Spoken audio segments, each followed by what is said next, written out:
What's the difference between acquisition of clients versus acquisition of employees, new talent into your organization? Well, if you take the perspective that the people that you work with are customers, people that you serve, whether they're internal or external, you'll find that there really isn't much of a difference, although you do have a little bit more control over different parts of the experience that you're creating. So over the course of the next couple of weeks, we're going to talk about acquiring new customers and acquiring new people. And we're going to apply the same idea, the same tools, the same thinking to both of those. So let's start first with figuring out who our ideal customer is. Who is our ICP? Who's the type of person that we want to bring into the business or type of organization that we want to serve? We want to understand that first. And I'm not going to go into super detail about this because there's a number of different videos that you can go through here and you'll see this model from a lines of clarity perspective. But the first thing we want to do is understand what are 4 to 5 statements about the type of either person or type of customer that we want to bring in to our business. Now, when it's a person, it's an individual thing. If it's a customer, then depending on if you're B2B or B2C, and I know that's a little bit of detail, but in the B2C perspective, the single person thing will work. In a B2B environment, you need both the single person and then the business. So 2 different pieces. We add complexity when we add new variables in there, and B2B is a little bit more complex than B2C because in B2B, people are buying on behalf of others, not just on themselves. I want to understand 4 to 5 specific statements, binary statements, yes, no, about the type of person that I'm working with. This is both from a role perspective, individual that we're bringing into the business, and role perspective, the type of organization that we want to work with. We take those 4 to 5 statements and then prioritize them. What you might find is as you list these things out, the 5th one is more important than the 3rd one. The 4th one is more important than the 2nd one. So put that as 3. And you just kind of work through and make sure you've got these things ordered in a priority area. Then I want you to go ahead and start putting them up against the ICP model, the territory plan model. So our first line would be 1, and that's a yes or a no. 2nd line, 3rd line, 4th line, and 5th line. Again, if you want to go into really deep detail on this, you can take a look at any of the territory planning videos that I've done. But from a simplification perspective, I want 4 to 5 yes/no statements, and then I want to put them up against this territory plan model, lines of clarity, create focused attention. And you've seen that inside the logo before. First, we want to know who is it that we want to serve from an external customer perspective. Who is it that we want to bring into our business from an internal customer perspective? Once we know this, then the next thing we want to understand is where do these people congregate? Where do they hang out? Where do they go? Are there communities that they're a part of? Do they go to specific events? So communities, events. Do they follow specific people in social? Do they live in specific areas? This is really important when you're talking about understanding a territory that you're going to operate in. If I wanted to provide a service here in the town that I live in Gilbert, then I'd want to focus my time, energy, and resources on people who live in the town, not people who are outside of the town, right? So we want to go community, event, social. It might be location or geo. We know who the people are. We know where the people are. And then the next piece we want to know, and again, just building these out, if we know who the people are and then we know where they're hanging out, then the next thing we can start to do is get into a view around what do they care about? What are some of the things that people who fit this criteria, specifically this last piece of the criteria, what are some of the things that they care about? Again, depending on what we're looking for, if we're looking to hire people and bring them into the business, that's going to be a little bit different than if we're looking to identify customers that we want to bring in and start to build out pipeline.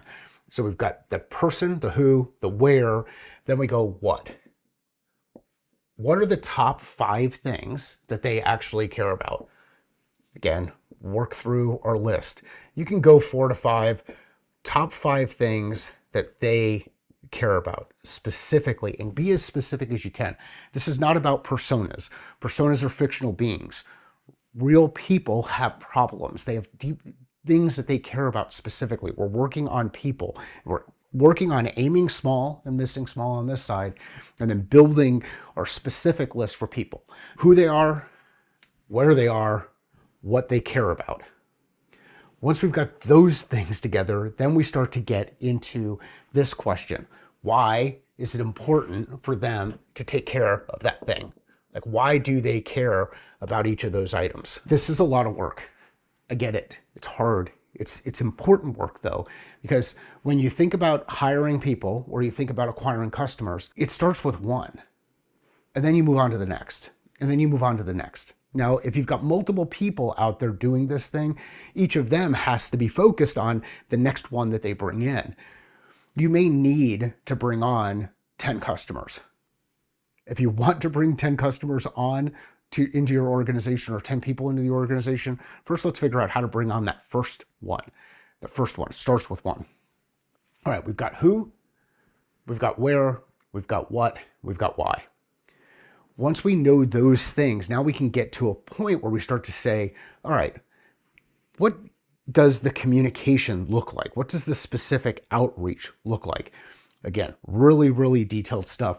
But if we don't understand the people side of things, we're going to have a really hard time being able to create fit, both on their side, fit for us with an organization if it's an employee, or fit with their organization if we're working in a sales capacity. So this is how I go through the process of working on building pipeline. Know who, where, what, and why, and then break that down into 3 different tests that I can go out there and start testing with. Now, what do the tests look like? A couple of different ways that you can go through the testing process. If my goal is to bring somebody on with us, that they're actually doing something, and we're getting to the point where they're onboarding, then before that, they actually have to make a decision. Before that, they have to have some criteria that they're going to use to make a decision. Let's call this interest. Let's call it engagement. Let's call it consideration criteria. So we got a couple of different things. There's a do, decide, an interest. And then before they demonstrate some kind of interest, like actually engage with us, use that word engagement, they need to be aware. They need to know that we even exist. All right. So what you've got to ask yourself in this situation is, are we already talking with people who are in the process of making a decision? If so, then that's going to be a little bit, you're working on that next conversion. Are we talking with people who are in this interest phase? If so, then we're working on that next conversion. If we're a little bit further back and we're just talking with people who've just learned about it, let's work on that conversion. We're just converting through each of these lines. If they're even before this, where they just have no idea, maybe we know them, we know, they engage, they decide, they do, right? So we're working through this part of the process. If I'm doing some of the we know type stuff, then I can do some direct outreach. I can email them. I can call them. So we can call, we can email, we can look to see who do I know that also knows them, maybe an introduction or a referral. If they're already aware of us, then maybe it's something like this. It's a video that you're sharing on YouTube or on LinkedIn, depending on where you're watching this. This is in the Learn, Think, Act. So you already are aware, we know you're already aware of us, you're interested and engaged in it because you're watching videos like this. And then ideally you're applying them and then sharing with us how those things are working. Over the course of the next couple of weeks, I'm going to lay out, beyond this whole pipeline creation, which is understanding your customer piece, that whole territory planning, and then starting to actually reach out to those people. So we do that territory planning here. Then we start to do the reach out to people so that they become aware. And we're going to go ahead and talk through what's the process of when an opportunity starts. They actually get into this stage right here. How do we actually develop that opportunity so that it aligns with their decision-making process and gets them to the point where they say, yep, you know what, I really want to be a part of your organization, or I really would like to work with you and your team. This is a really tough thing to talk about in this context because there's so many different variables. It's really complicated. This whole go-to-market aspect and understanding your customer, engaging with your customer, and taking data in to help validate whether or not that's the right thing, whether it's thinking about pipeline development, pipeline creation from an employee perspective, potential customer or someone that comes into the business, or business perspective. The process is still the same thing. The variables, the items that we want to pull together are still the same. It's who, where, what, why. Then you start to move into how. And depending on what stage you're in, that how is going to be slightly different. The way that I know that I'm building pipeline as I close this up is, am I actually getting to this point where they demonstrate interest and I've validated the potential that there's an opportunity for us to work with each other? That's the phase where pipeline is actually created. I validated with them that there's actually a chance. And until you validate with them that there's actually a chance, you have no chance. If you know somebody who would find value in this, please share it with them. If you've got questions about it, please share those with me too. I'm going to build this out over the course of the next couple of weeks. This is primarily focused on knowing your customer so that you can start creating pipeline. Next week, we'll get into developing pipeline. And once we've validated that, we're engaged, how do we help them navigate their decision-making process to get to the point where they actually do something with us?